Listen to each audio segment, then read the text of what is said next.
Guyana, in the meantime, they're 38 for no loss. Ramdin is on 16. Mohammed is on 13. Ricky Kissoon has given up 5 runs in the over so far. Good tidy bowling from Ricky Kissoon so far. And Guyana 38 for no loss. Kissoon comes in to Ramdin. Ramdin gets a ball that is well bowled. And a ball on the stumps, and he plays defensively. That completes the 7th over. And after 7 over, Guyana 38 for no loss. And Len, just coming back to Reds Pereira while there's a break in the action. Certainly he performed commentary at a time when there wasn't the internet, when TV wasn't certainly the most accessible mode of seeing cricket throughout the Caribbean. And so fans and spectators had to rely on essentially the color commentary that was being brought, the picture that was being painted by the broadcasters in the booth. So one might say he came at a time when it was more difficult to be a broadcaster and to provide color commentary. And so it's certainly very exciting to have Reds Pereira in our midst and here for us to honor his presence. Yes, Carl. Brong to Mohammed. Mohammed is cutting and cutting well. They'll come back with 2 at least here, as the ball is being retrieved there by Mark Ardain. So a couple of runs there for Mohammed. He goes up to 14, and the score goes up to 41 for no loss.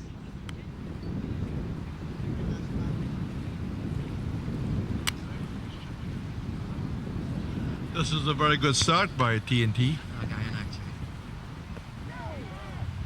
So Mohammed is trying to work this one on the onside, and we'd like to welcome Reds Pereira on the commentary table. And Reds, special good afternoon here in New York, Brooklyn. Yeah, very nice to be here. I want to thank the organizers for bringing me up from St. Lucia. I'm very grateful to be honored. So Reds, as we have been saying, your first regional game at Rose Hall Ground in Guyana? Yes, Barbados was playing Jamaica at border, and they had to find a second team to set up to Rose Hall, and I was lucky enough to be chosen along with Claude Vera, who was a school teacher at St. Stanislaus College, and a young police officer by the name of Norman McLean, and that was my first game. Yes, Reds, back in those days, as my friend here was mentioning, as we watch Andre Brown to Mohammed. Mohammed is getting the ball down the leg side, and a wide signal by umpire Ashok Brijkumar. And Ashok Brijkumar, Reds, is one of the top umpires in the North American region. He umpires at the ICC level with the associate teams. Congratulations to him.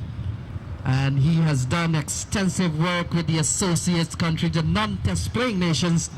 And whenever tournament comes up to Canada, he's one of the sort umpire. Might be going up there to do some T20 games among the associate country. Brown continues to Mohammed. Mohammed gets a full toss. Then he works up to wide mid-off. Shallow will come around, and the batsman will come for an easy single. Probably take the score up to 45 for no loss. We'll double check with our score, Stephen. Just a word on Brown. Brown has a little resemblance to Narayan with that very high action. Yes, Rez. We made that observation a bit earlier on, and these days, whenever we see a bowler at the international level doing successful things, it's easy to emulate his action and certainly his style. And certainly Andre Brown, very similar to Sunil Narayan. Well, the thing about choosing the action of Narayan, you've got to be able also to turn the ball each way. You know, you've got to be able to get the doosra, get the ball to turn in, get the straight one. But so far, I like the look at Brown. And as far as umpiring is concerned, just going back to Guyana, there were about 12 Guyanese who stood as test umpires. Of course, Cecil Kippins being the most famous.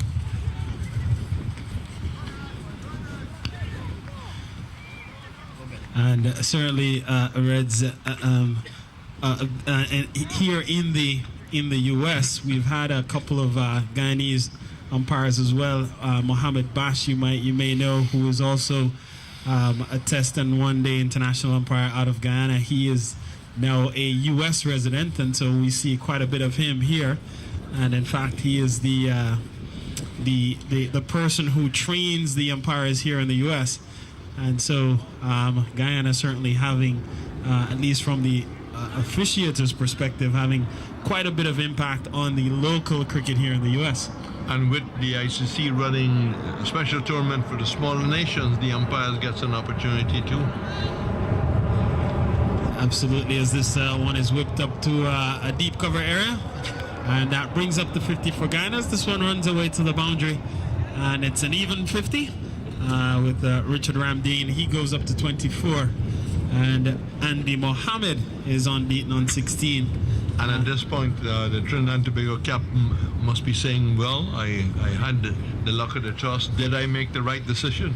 Yes, Reds. And Guyana quickly obliges to bat. I think they would have, as Kissoon to Ramdeen, and Ramdeen is driving straight back to Kissoon. And Reds, not too sure if you would probably would have seen Ramdeen, who represented the West Indies at the under-19 level a few years ago.